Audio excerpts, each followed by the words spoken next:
L'histoire du peuple juif vous intéresse ? Retrouvez Liana Gurfinkel dans Un jour notre histoire sur Studio Kalita. C'est tous les matins pour découvrir ensemble les événements et les personnages qui ont fait notre histoire.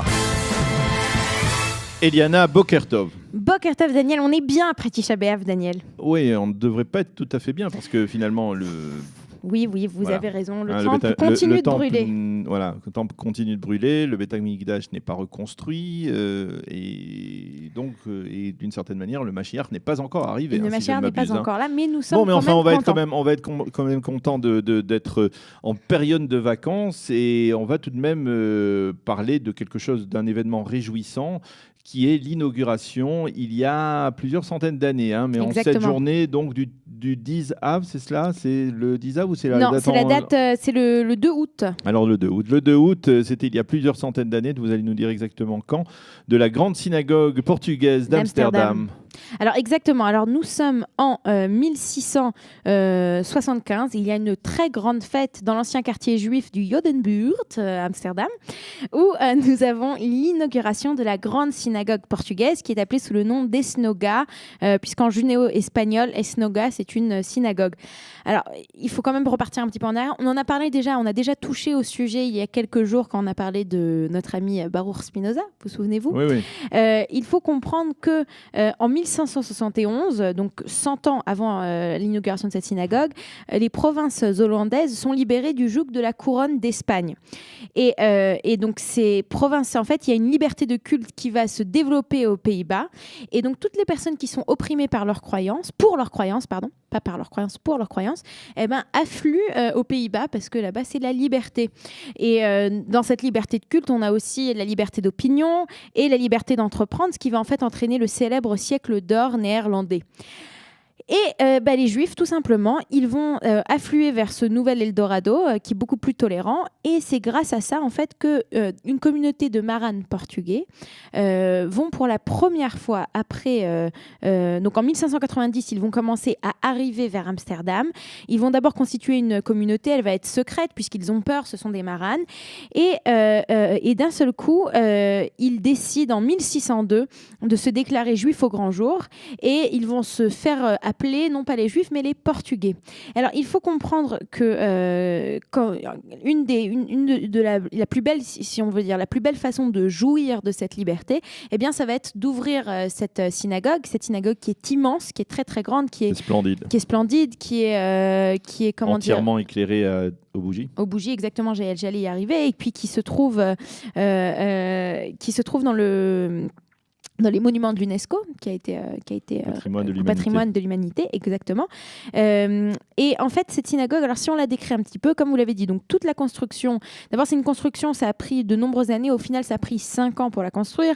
Il a fallu d'abord en 1670, la communauté juive d'Amsterdam achète le terrain, et puis la construction commence, et c'est sous l'architecte Elias Bouman qui va donc construire. Et en août, c'est donc le 2 août 1675, la construction est finie et c'est ouvert. Alors, il y a beaucoup des petits détails de cette synagogue qui sont quand même assez jolis. À l'entrée, on a un verset des psaumes, avec au-dessus de quelques lettres des étoiles. Quand on fait le compte de toutes les lettres, on tombe sur la date, sur l'année à laquelle la synagogue a été construite. C'est quelque chose d'assez courant dans les synagogues. Ensuite, qu'est-ce qu'on a d'autre ? Tout est fait en bois et on a aussi une construction qui repose sur 12 pas des pilots mais des colonnes, 12 colonnes de bois, donc bien entendu qui nous rappellent les 12 tribus. Et puis c'est comme on a beaucoup dans les synagogues en Europe, on a 2 synagogues, on a la grande synagogue en été et la petite synagogue en hiver, parce que souvent ça coûte trop cher de chauffer et d'éclairer en Europe. Et puis aussi donc tout l'intérieur de la synagogue, ce sont des sièges. Pas des sièges, des bancs de bois qui existent toujours. Et le sol, lui, est recouvert d'un sable très très fin.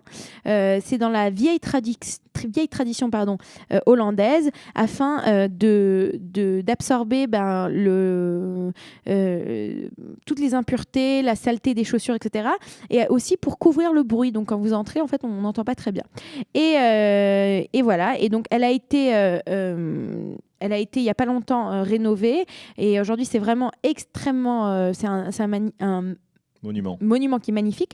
Et surtout, ce qui est important, c'est qu'à côté de cette synagogue, on a une bibliothèque qui s'appelle la bibliothèque Etz Chaim, qui est en fait une des bibliothèques les plus anciennes, les bibliothèques juives, les plus anciennes du monde.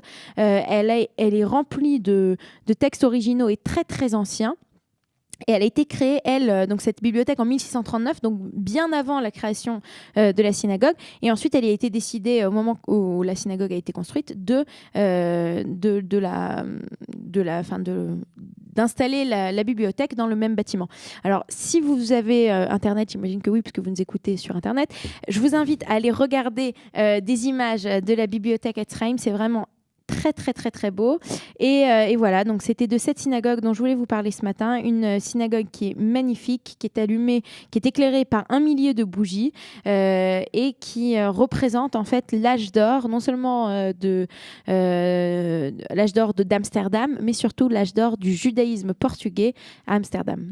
Merci Eliana Gurfinkel de nous avoir présenté donc cette grande synagogue portugaise d'Amsterdam à l'occasion donc de la date de son anniversaire, on calculera la date une autre fois. D'accord. Voilà, merci d'avoir été avec nous ce matin. Dans quelques instants, on se retrouve pour la revue de la presse et des médias, des sites d'information sur studiocalita.com. Vous aimez l'histoire juive ? Retrouvez Eliana Gurfinkel dans Un jour notre histoire sur Studio Calita, c'est tous les matins, pour découvrir ensemble les événements et les personnages qui ont fait notre histoire.